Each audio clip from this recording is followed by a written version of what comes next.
కర్నూలు జిల్లా ఎమ్మిగనూరులో under ground drainage పనుల ఆలస్యంపై YCP నేతలు చేసిన వ్యాఖ్యల పట్ల ఎమ్మెల్యే జయనాగేశ్వరరెడ్డి మండిపడ్డారు. వైసీపీ నాయకులు మాటలు దెయ్యాలు వేదాలు వలిచినట్టుందని కామెంట్ చేశారు. అండర్ డ్రైనేజీ పనులు పూర్తి చేయలేని చిత్తశుద్ధి తమకు ఉందన్నారు. కానీ వైసీపీ చేసిన పాపాల వల్ల నిధుల కొరత ఏర్పడిందన్నారు.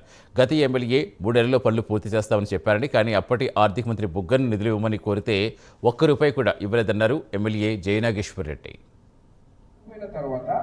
మళ్ళీ 2019లో ఇదే ఎమ్మెల్యే గారు అధికారంలోకి వస్తారు. ఒక పక్క పుట్టా రేణుక గారు ఇన్ఛార్జ్ ఉన్నారు వైసీపీలో, ఇక్కడ చూస్తేనేమో మాజీ ఎమ్మెల్యే కేశవరెడ్డి గారు ఉన్నారు.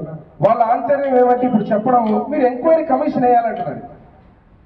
దీని మీద మాజీ ఎమ్మెల్యే మీద ఎంక్వైరీ కమిషన్ వేయాలని వాళ్ళ పార్టీ నుంచే ఇండైరెక్ట్ గా మాట్లాడేటట్టుగా ఉంది. అంటే మిగతా వాళ్ళు మాట్లాడారు, నేను ఏదంటే మీరు అవినీతిని బయట పెట్టాలా, ఈ ప్రభుత్వం మీరు పట్టించుకోవడం లేదు కాబట్టి డెఫినెట్ గా ఇప్పుడు ఈ రిపోర్ట్ చూస్తే, నేను పబ్లిక్ హెల్త్ నుంచి తెప్పిస్తే, నేను మొన్న తెప్పించిన దాంట్లో వాడు 26 కోట్లకి ఇస్తే ఇంకా 13 కోట్ల రూపాయలు కావాలా యూజీడీ కంప్లీట్ చేయడానికి అని చెప్పి ఇది గవర్నమెంట్ రిపోర్ట్.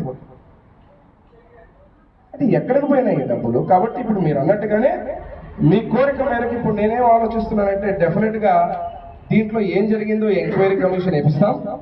ఎంక్వైరీ కమిషన్ వేయించడమే కాకుండా దీనికి నిధులు ఏ రకంగా మీరు సర్వనాశనం చేశారు, సర్వనాశనం చేసినటువంటి మీరు దయ్యాలు వేదాలు వల్లించినట్టు ఈరోజు పాపం ఒక ఆయన నాకు చెప్తున్నాడు, మేలుకోవాలంట ప్రజాప్రతినిధి.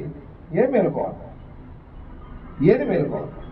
గతంలో చేసిన పనిని ఇన్నేళ్లు ప్రభుత్వ పరంగా ఈరోజు ఎమ్మెల్యేలో మేము అధికారం ఉన్నాం కాబట్టి గతంలో మీరు చేసిన పాపాన్ని ప్రక్షాళన చేస్తూ పూర్తి చేయాలి. ఇది ఊరికే కాదు, ఇప్పుడు నిధులతో కూడుకున్నది. ఆ రోజు మీరు పూర్తి చేసి ఉంటే ఎక్కడికో 44తో అయిపోయింది. నేను